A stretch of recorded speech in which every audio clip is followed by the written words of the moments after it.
Então agora vamos falar de um outro explicador agnóstico, né, para explicações locais, que é o chamado Shapley, né? Valores Shapley. E na sequência a gente vai falar de uma forma de estimar esses valores, porque o cálculo dele é proibitivo, né, para conseguir gerar uma explicação.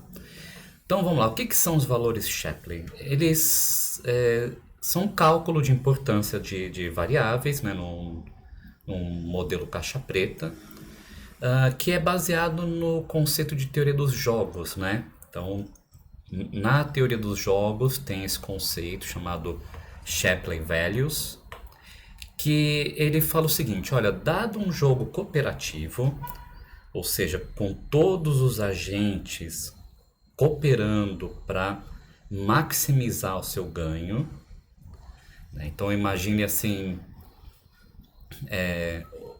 pode imaginar um jogo mesmo em que existem vários jogadores e eles têm que trabalhar juntos para conseguir o máximo de pontuação.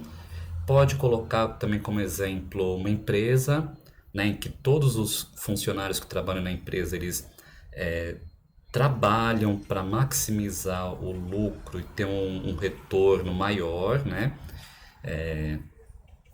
E assim por diante, né? Então tem vários exemplos que você pode pensar de jogos cooperativos. E aqui o conceito dos valores Shapley é que eu quero atribuir uma distribuição dos pontos entre os jogadores proporcional à contribuição deles para o resultado, né? Então, novamente, pensa numa empresa, né? Digamos que tem ali uma empresa que tem o dono dela e diversos funcionários, tá?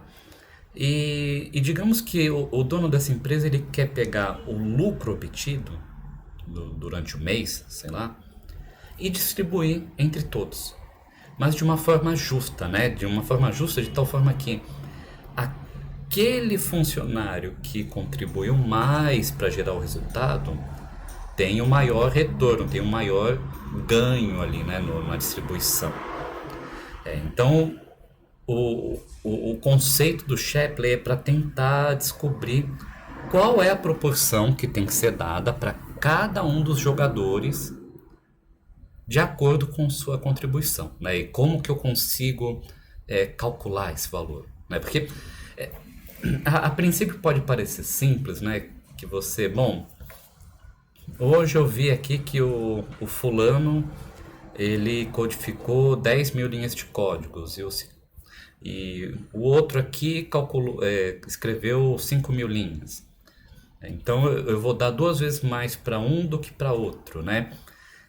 Mas não é fácil você realmente mensurar o desempenho de um trabalhador com alguma medida desse tipo, né?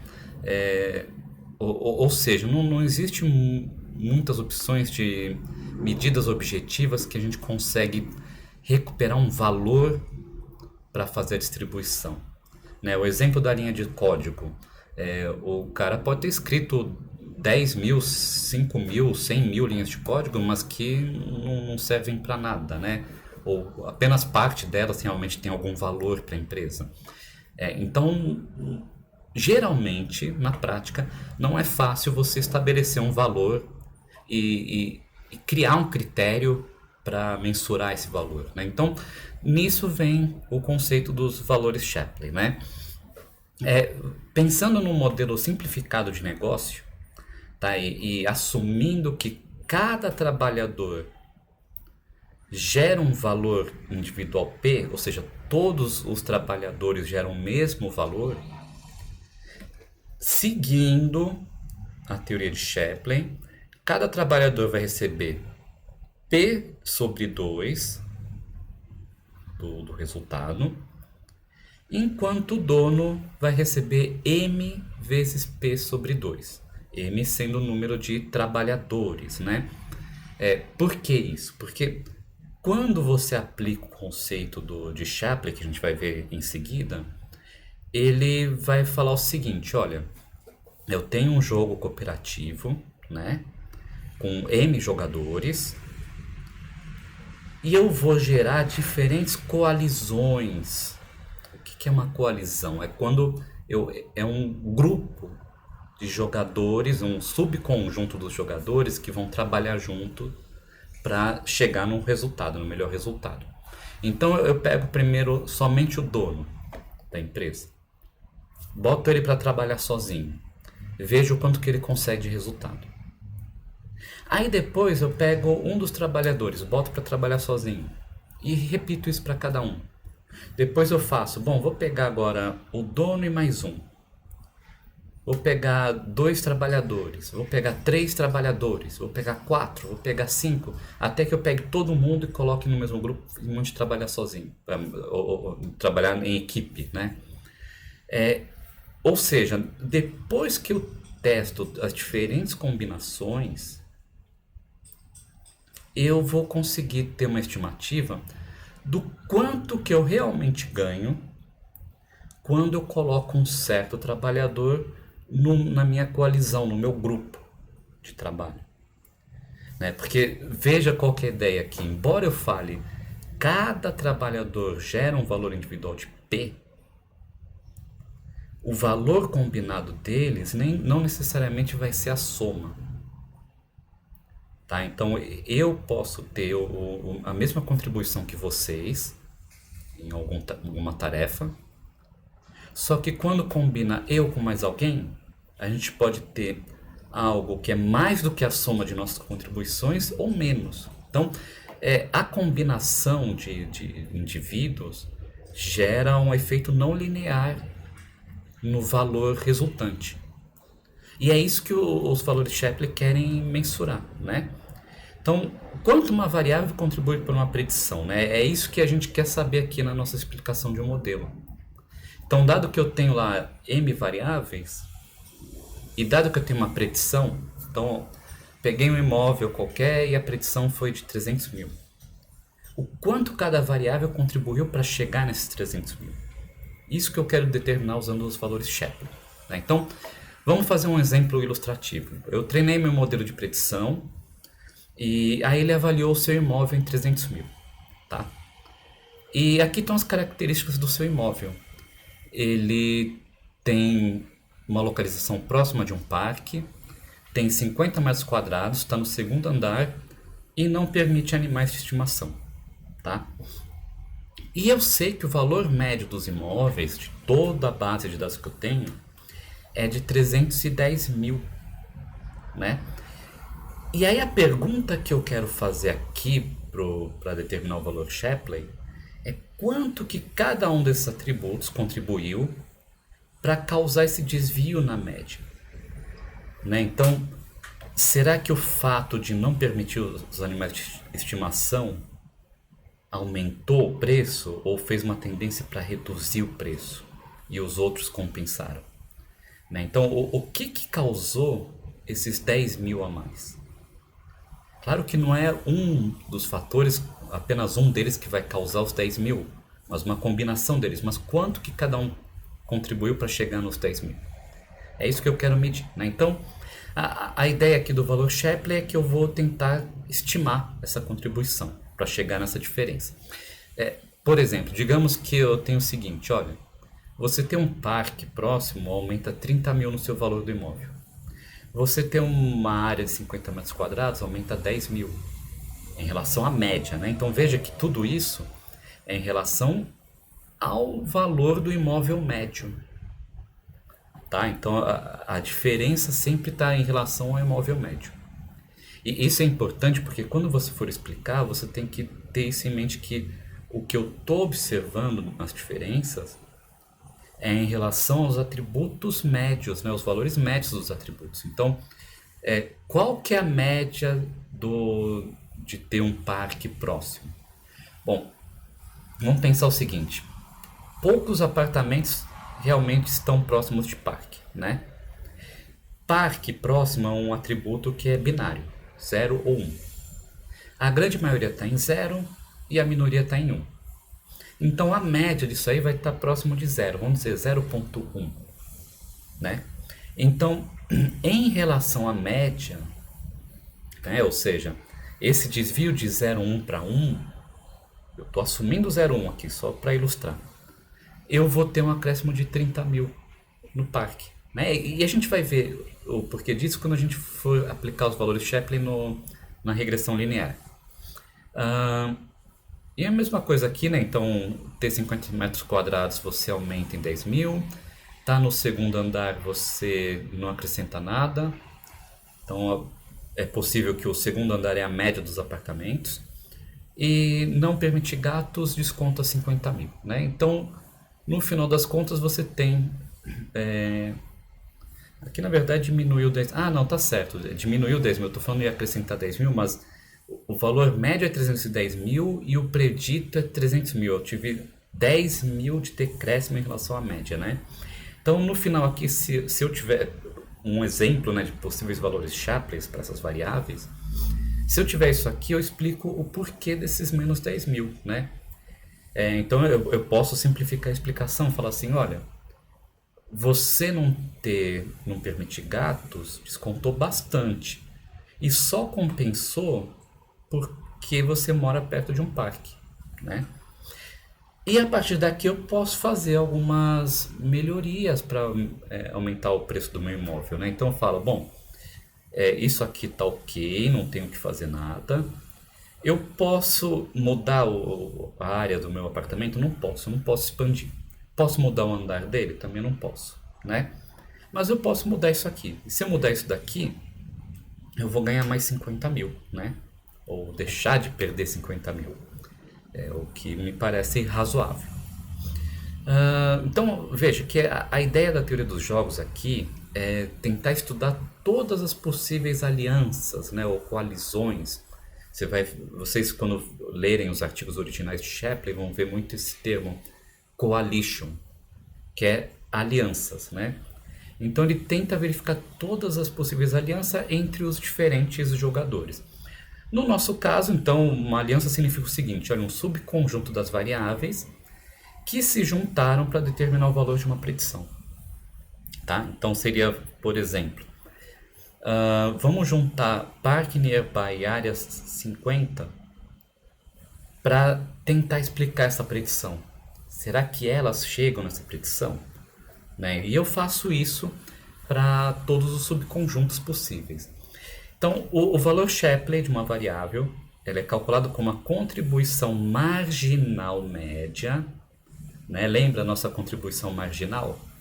Quando a gente falou, né, do efeito marginal, né, da probabilidade marginal, em que a gente exclui, marginaliza um conjunto de variáveis. Então, eu tenho uma coalizão, uma aliança de variáveis e marginalizo o restante, né? Então, eu vou ver a contribuição marginal média desse valor, né, de variável entre todas as possíveis alianças, tá? Então, eu tenho meu valor Shapley para um atributo I. Eu vou verificar o valor da predição para esse valor da variável I junto com várias alianças diferentes, marginalizando o restante. Né? E aí eu vejo qual que é a contribuição média dessa contribuição marginal. Bom, contribuição de uma aliança, ela então é mensurada fixando os valores das variáveis daquela aliança e variando as outras. Então, como é uma explicação local, eu sei qual que é o valor de xi e sei os valores de todos que estão se alinhando a xi. E aí eu vou variando as outras para calcular a média, né? Então, dado uma variável xi, uma aliança S, a gente mede a contribuição de S com e sem a variável I. Porque eu quero no final saber o efeito da variável I, né? Então, eu vejo essa contribuição quando eu fixo I e quando eu marginalizo I. Eu falo, cai fora, né? Cai fora daqui, que eu não quero saber desse valor constante aqui. Para calcular a aliança, então, entre Park Nearby e área 50, né? Então, vamos dizer que eu quero medir a contribuição de Cat Bennett, tá? Quanto que proibir um gato contribui para a minha predição? Então, e isso levando em conta a coalizão, a aliança entre esses dois atributos, tá? Então eu pego uma instância aleatória, substituo o valor das variáveis pelos valores dessa instância. Então olha só, aqui a minha coalizão é park nearby e área 50. E eu quero medir o cat ben. Então isso eu mantenho. Então digamos que a instância aleatória é park nearby igual a 1, área 50 igual a 1 e o cat ben é sim ou não, né? Então é a variável que eu quero testar. Então eu pego uma instância aleatória, substituo o valor das restantes. Então o que era segundo andar virou primeiro andar. E aí eu testo a predição com e sem, né, o valor igual a 1 do cat Bennett. E vejo a diferença da predição, né? Então é isso que eu quero ver. Então, ó, para essa instância, a contribuição de cat Bennett foi menos 10, né? Então 310 menos 320. E aí eu repito isso com outras instâncias aleatórias para encontrar essa contribuição média. Então eu fico repetindo isso com várias instâncias, várias observações aleatórias, alterando aqui o andar, né? Porque é a única variável fixa. E pego contribuição média. E repito isso com outras coalizões, tá? Repito com apenas park nearby, repito apenas com área 50, repito apenas, ou seja, com nenhum dos dois e apenas o cat Bennett. Também tem que contar isso, né? E claro, park nearby second floor, área 50 floor, né? Então tem que ver todas as combinações. E park nearby, área 50 e floor. Então vejo todas as combinações e vou calculando essa média da contribuição marginal do cat Bennett, que é quando eu tenho isso aqui setado em 0, quando eu tenho isso setado em 1, tá? Porque esse aqui era o original, né? Esse era o original. E esse aqui é o valor alterado. Então eu faço esse menos esse para saber o quanto que esse desviou da minha média. Então, note que o custo computacional para calcular esse valor, desse jeito que eu falei, ele cresce exponencialmente com o número de variáveis do problema, né? Então, veja só. Digamos que eu tenha esses atributos aqui, né? Para fazer todas as possíveis coalizões, eu estou excluindo o cat Bennett porque ele é minha variável de interesse. Então eu faço aqui, ó, sem nenhuma variável adicional, com essas três, desculpa, com essas três não, com essa daqui, depois com essa, depois com essa, depois com essas duas e com essas duas, e depois com todas as três, né? Isso porque eu tenho apenas 3 atributos. Imagina se eu tivesse 4 atributos, 5, 6, né? Ele vai crescendo de forma acelerada, até que se torne impossível calcular em tempo viável esse valor, né? Então, no final das contas, a gente vai acabar somente calculando uma estimativa desse valor usando amostragens de possíveis alianças e subamostragem das instâncias. Então, eu não vou testar todas as alianças e não vou testar todas as instâncias da base de treino. Eu testo uma amostragem de cada. Então os valores Shapley aqui esse aqui é para aquela base de dados de câncer, né? E aí ele enumera aqui para uma certa predição qual é a contribuição de cada atributo. Então a predição falou que tem uma probabilidade de 0,57, 57%. A média das probabilidades é 0,03, a gente já comentou sobre isso, né? Então a média dessa base é bem ali para um valor próximo de 0, né? Poucas pessoas proporcionalmente desenvolvem câncer, principalmente esse tipo aqui, né? E a diferença então em relação à média foi de 0,54, ele teve um acréscimo de 0,54. Quem foram os responsáveis por esse acréscimo? E aí aqui fala, né? Olha só, vamos ver aqui. 00501, aqui vai dar um 007. Então aqui vai ser 0,12 meio, né? 0,125. Então, esse aqui, né, o fato de ter tido uma DST aumentou a probabilidade em mais ou menos 0,13. A quantidade de DSTs igual a 1 aumentou em 0,12, por aí, né, mais ou menos. E assim por diante para cada atributo. Então, aqui a gente tem uma explicação de quais foram os fatores principais para esse aumento exagerado, né? E quanto cada um contribuiu. Então, a gente vê aqui ó, que eu tive 0,54 de aumento, mas isso aqui foi apenas 0,13 desse aqui. Então, esse com esse, 0,25, né? Aí mais esses aqui deve ter chegado nos 0,54. Então, cada um vai ter uma certa importância. Esse aqui é o da bicicleta. A gente tem a predição de 2.409, sendo que a média é 4.518. E a diferença deu uma diferença negativa de 2.108, né? E aí a gente vê aqui, olha, o grande vilão para reduzir foi a umidade em 90%, né? Então, com a umidade alta, caiu em mais de 1.000 bicicletas alugadas, né? Então, desses menos 2.100, 1.100 pelo menos, foi só por causa da umidade. Outro responsável foi a chuva e tempestade, né? E depois, em seguida, talvez a temperatura e o dia que você está medindo, né? Veja que aqui até para dar um gancho para uma aula futura que a gente vai falar de causalidade, correlações, né? Mas a gente já comentou um pouco disso. Veja que embora a umidade tenha tido um fator de importância bastante alto, né?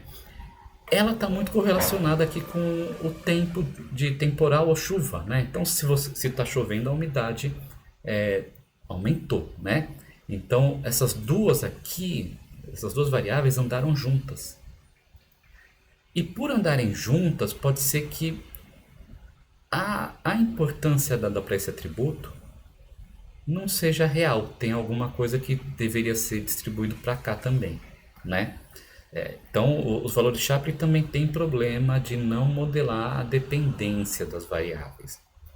Vamos calcular, a gente vai voltar nisso mais para frente, mas vamos calcular agora a contribuição para o modelo linear, porque o modelo linear é extremamente simples, né? E ajuda a gente a entender um pouco melhor como é que funciona. Então eu tenho aqui um exemplo de modelo linear com p variáveis, né? Eu tenho que a contribuição valor Shapley da jésima variável para o meu modelo linear, ela pode ser descrita da seguinte forma, olha só. Beta jxj menos a média de beta jxj. Né? Então, ó, o valor de referência é o valor da média da contribuição. Né? Veja que aqui não é a contribuição simplesmente o beta j, é beta j com o xj. Né? É o efeito daquela variável. Tá? Como o beta j é constante, é um valor só, xj, que é uma variável aleatória que tem vários valores possíveis, então eu posso passar o beta j para fora. Né? Então fica aqui, ó, beta j, xj menos beta j, valor esperado de xj.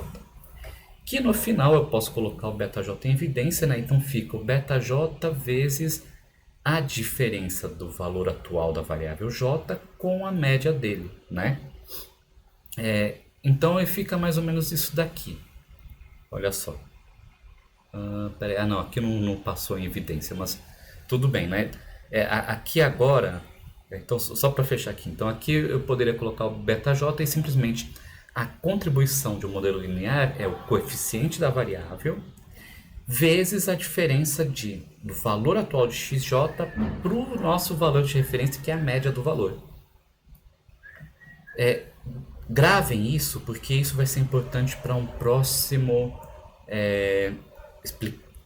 modelo de explicação que a gente vai ver mais para frente. Tá? Se eu somar a contribuição de cada variável, então se eu fizer isso aqui, ó, somatória de j igual a 1 até p para todo Shapley de j, né? Eu vou ter essa somatória aqui, que eu posso desmembrar, né? Eu posso desmembrar isso daqui, desse jeito aqui, olha só.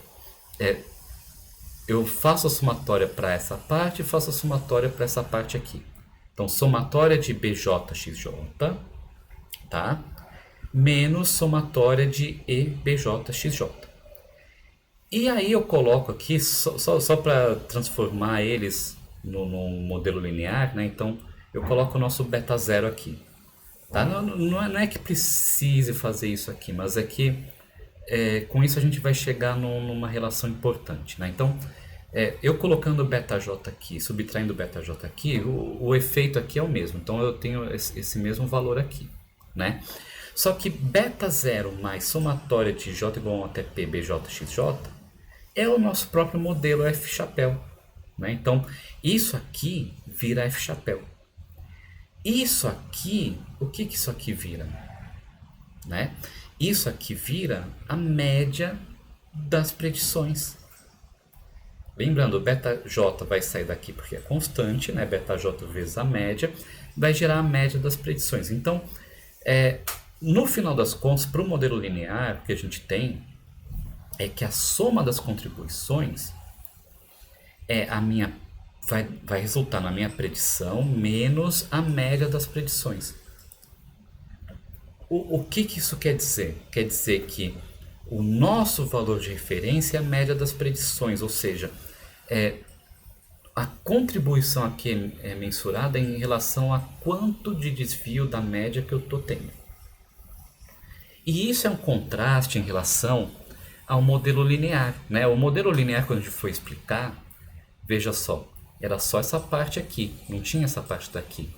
Então é a mesma coisa que falar, o modelo linear, a explicação dele era f chapéu de x menos zero, ou seja, a explicação do modelo linear, que era dado pelo próprio coeficiente, é em relação a um baseline de zero, o ponto zero, ou seja, o beta j do modelo linear, ele fala o seguinte: quanto que eu tenho de contribuição nessa variável quando todas as outras foram zero, né? Então, o coeficiente linear dá, de certa forma, um valor Shapley quando o meu valor de referência é o ponto zero.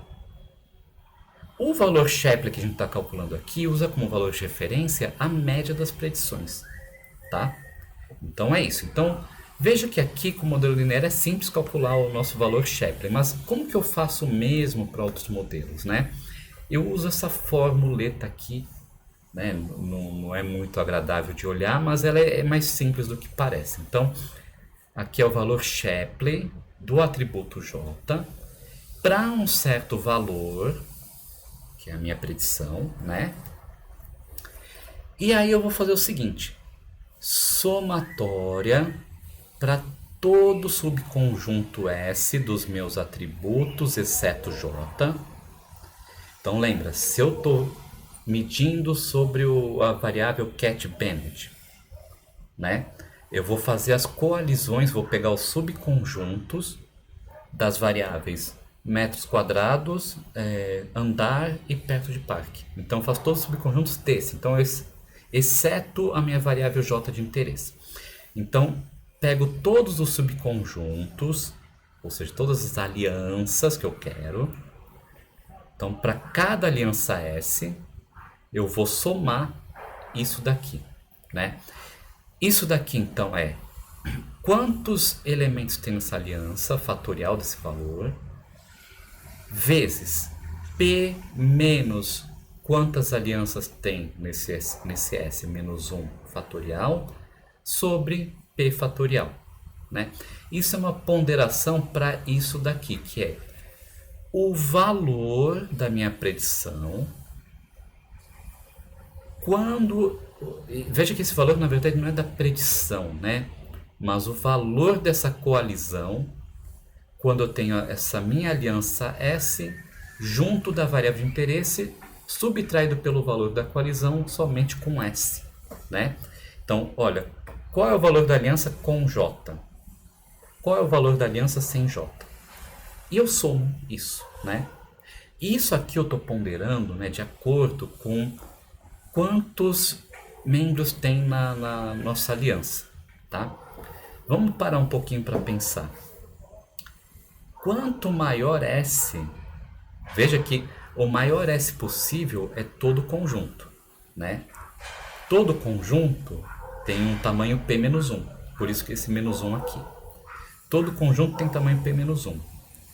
Então, se o S for máximo, né? Se o S for máximo, ele vai dar justamente P-1, né? E aí P-1 menos P-1 vai dar 0. 0 fatorial dá 1, tá? E aqui P-1 fatorial sobre P fatorial vai dar 1 sobre P, né? Vai ser isso. Então pronto. Então aqui vai dar 1 sobre P quando S for máximo. E quando S for mínimo? Conjunto vazio. Conjunto vazio, isso aqui dá 0. 0 fatorial dá 1.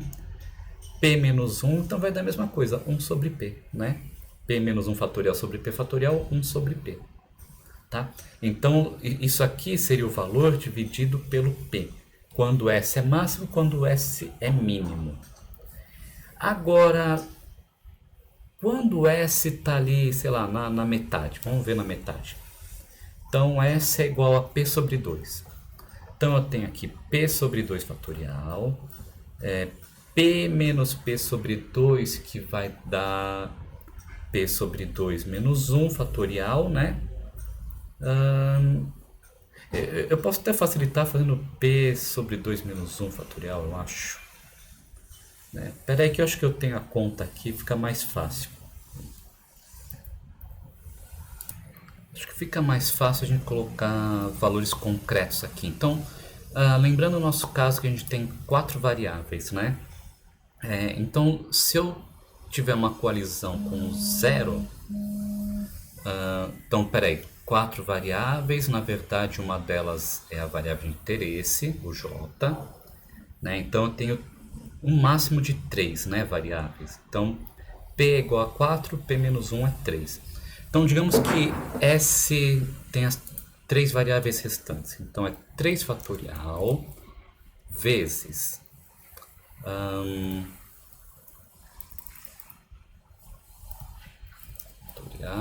vezes, está aparecendo aqui Terceira Guerra Mundial no Google, porque é o trend agora, né? Infelizmente.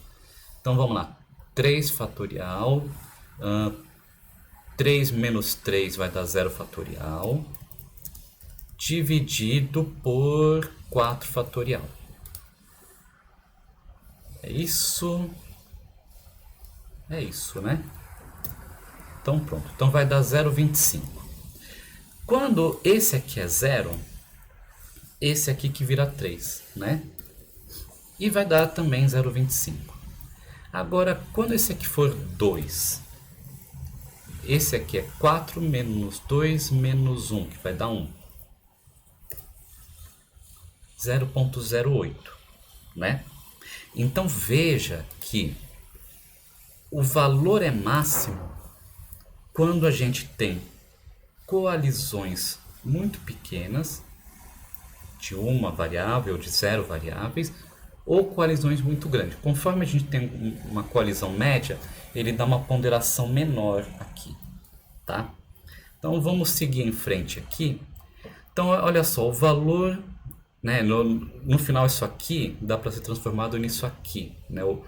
E a gente vai ver até uma alteração dessa fórmula aqui, que é um dos outros explicadores, que é o Integrated Gradient, né? Então, o valor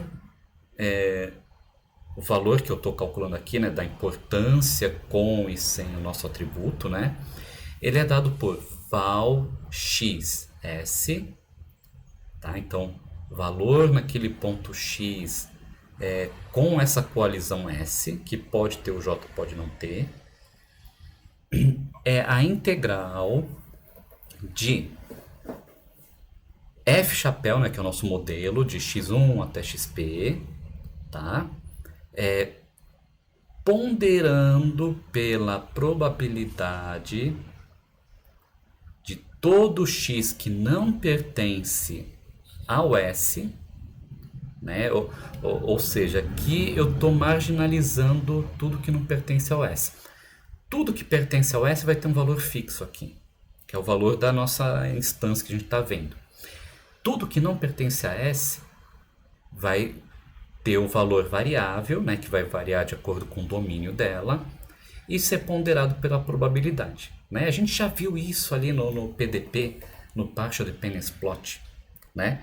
É aquele valor marginal, né, do efeito da variável que está sendo mantida fixa, né? Subtraído do valor esperado de f' de x, né? Dado o conjunto x que eu posso variar. Então, dado uma variação do x que não pertence a S. Então, é isso que eu tenho aqui, né? Ou seja, se aqui fosse uma coisa discreta, só tivessem variáveis discretas no conjunto complementar ao S, isso aqui se transformaria numa somatória. Somatória da probabilidade daquele valor de variável vezes a predição colocando aquela variável ali, aquele valor de variável, tá? Então, a explicação passo a passo aqui, né? Mantém os valores de todo x em S fixo. Tudo que está em S fica fixo. Vou variar os valores de todas as variáveis que não estão na aliança, né?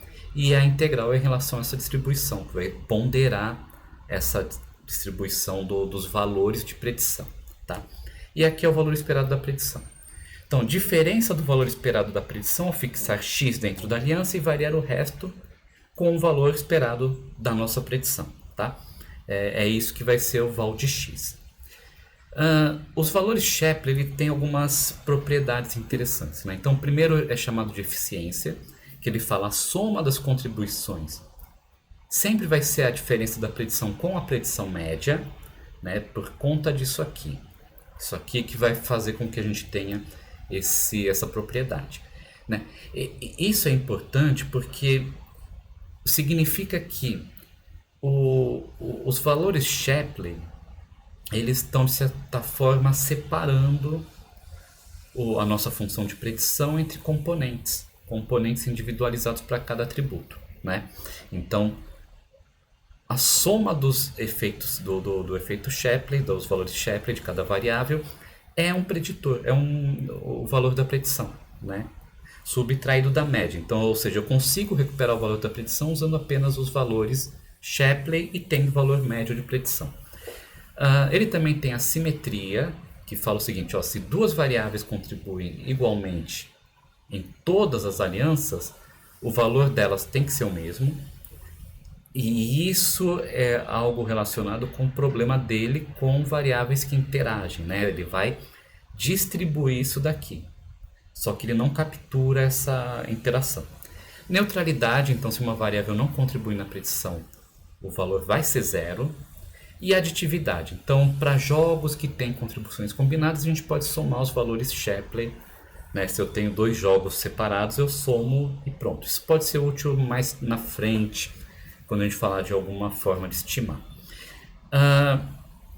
Não nesse caso aqui, né? Que essa é a técnica mais simples para estimar o valor Shapley, mas outras que a gente vai ver nas próximas aulas. Então, uma das técnicas para estimar esse valor, né? A gente já viu que é computacionalmente inviável calcular isso na exatidão, então a gente tem que estimar. Para estimar, a gente pode usar o nosso velho amigo Monte Carlo, né, que ele fala o seguinte, olha, vamos seguir passo a passo.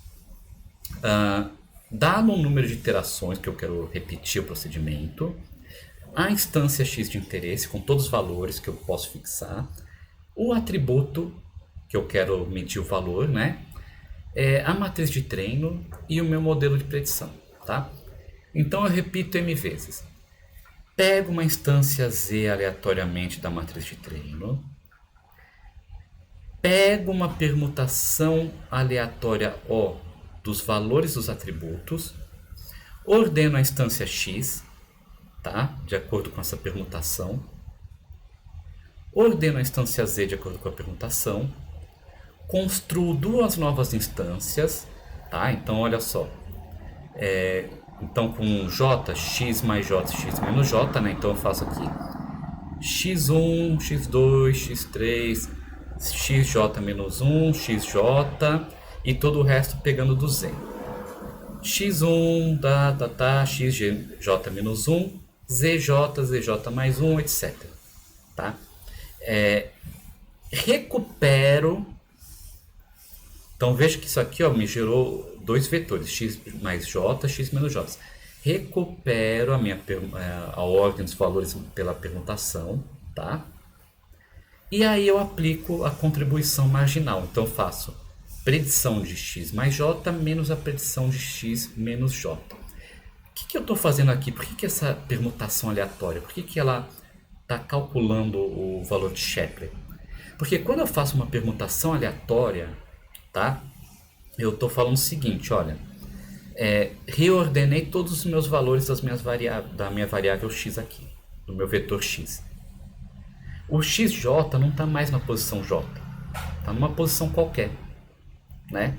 E eu falo, olha, tudo que está antes de xj, eu vou pegar o valor original. Tudo que está depois de xj, e nessa situação inclusive a posição j, eu vou pegar dessa amostra aleatória z. Ou seja, tudo que está antes dessa nova posição j, né, na posição atual de j, é a nossa coalizão. São as variáveis que eu mantive fixa. E todo o restante é o que eu estou marginalizando e estou deixando aleatório. Né? Então, veja que parece bem simples aqui, mas tem esse porém aqui da permutação que eu tenho que controlar. Quando eu crio a permutação, eu crio um mapa. Um mapa que mapeia cada posição de uma variável para uma posição nova. E eu tenho que manter esse controle para poder gerar isso daqui e depois restaurar tudo na mesma ordem. Né? Na prática, o que a gente faz é o seguinte. Eu crio um mapa de permutação que eu falo, por exemplo, P1, permutação 1 está na posição 3, permutação 2 está na posição 2, permutação 3 está na posição 10. Então, eu faço um mapeamento que mapeia cada um dos atributos para uma posição aleatória e única, né? Não pode ter colisão. E aí eu vou fazer o seguinte, né? Eu tenho a minha instância x e minha instância z, né? E quando eu fizer isso daqui, eu vou percorrer, na verdade, o mapa reverso da minha permutação. Então, eu construo um mapa reverso em que a posição 1, né, representa, vai conter o índice que vai gerar o valor 1, né? Ou seja, vamos colocar de alguma forma aqui. Vamos vir para cá. Então, imagina que eu tenho então aquele mapa de permutação P, né, que vai falar, olha, P0, P1 é igual a 5, P2 é igual a 1, tá? Etc. E aí eu vou ter o meu mapa reverso, vamos chamar de C, que vai falar o seguinte, C1 vai conter como valor a posição de P que é igual a 1, então vai ter o 2. C2 vai ter um outro valor, C5 vai ter o valor 1, tá? Quando eu tenho esses dois mapas aqui, fica fácil eu fazer o seguinte, olha, vou construir meu vetor x mais j, né? Eu vou preenchendo os valores seguindo esse mapa aqui. Então, de C1 até CJ, eu vou pegar os valores desses atributos que estão indicados aqui. Dali por diante, eu vou pegar do restante, né? Do outro vetor. Então, é assim que funciona para a gente implementar a técnica de Monte Carlo para o cálculo do valor Shapley. No final das contas, eu simplesmente calculo a média dessas importâncias, né? Vantagens do valor Shapley. A explicação é fácil de entender porque ela é proporcional à média, né? Ela é proporcional à contribuição de cada variável para a predição ser abaixo ou acima da média, né? Então eu tenho um ponto de baseline um ponto de referência para eu explicar a importância das variáveis. Então, olha, em relação à média, a variável i vai aumentar 10.000, né? É fácil de adaptar para uma explicação contrastiva, porque basta eu alterar o meu ponto de referência, né? Então, ao invés de usar a média, eu uso outro ponto. Veja que não é tão fácil de fazer isso nesse algoritmo de estimação do valor de Shapley. Mas outros algoritmos permitem que você mude o ponto de referência, tá? Mudando o ponto de referência, você pode fazer uma explicação contrastiva, que você fala, olha, qual foi a contribuição disso aqui para dar essa predição em relação a uma predição negativa, né?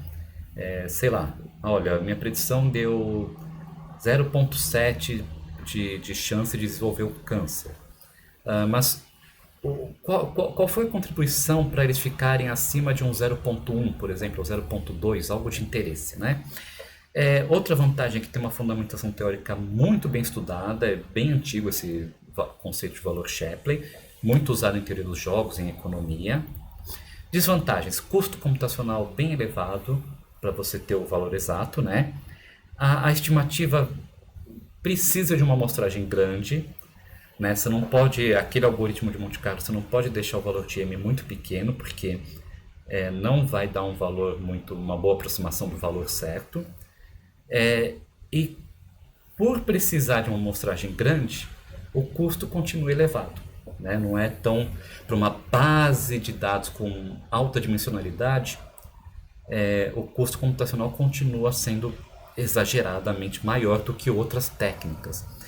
A interpretação não é a contribuição de remover um atributo, mas de mudar o valor do atributo, que pode causar certa confusão. Então, embora na hora de calcular a gente calcula com e sem o atributo, na verdade não é o com e sem o atributo. É com o atributo naquele valor e com o atributo com um valor aleatório, né? Ou seja, com a distribuição dos valores daquele atributo. Então tem que tomar cuidado quando você for interpretar os valores, porque não implica que se eu alterar aquele valor, eu vou ter um impacto do valor de Shapley dele na predição. Tá? Então aquilo só explica a contribuição para aquela predição, mas não uma possível variação. Então, como consequência, né, tem esse outro ponto que então não posso usar essa explicação para entender como que eu ajusto a entrada, que ele não é um ajuste. Não é que nem na regressão linear que o nosso coeficiente fala, olha, se eu aumentar em tantos essa variável, eu vou aumentar em tantos essa predição, né? Preciso dos dados de treino, nem sempre isso é disponível, né? E não tem os valores corretos quando a gente tem atributos correlacionados. Então a gente também tem que tomar cuidado com isso, né? E nem sempre é simples de cuidar dessa situação aqui. Bom, então o próximo vídeo a gente vai ver como uma outra forma de estimar os valores Shapley através do algoritmo chamado SHAP, que é o que tem várias implementações disponíveis para a gente aplicar esse conceito.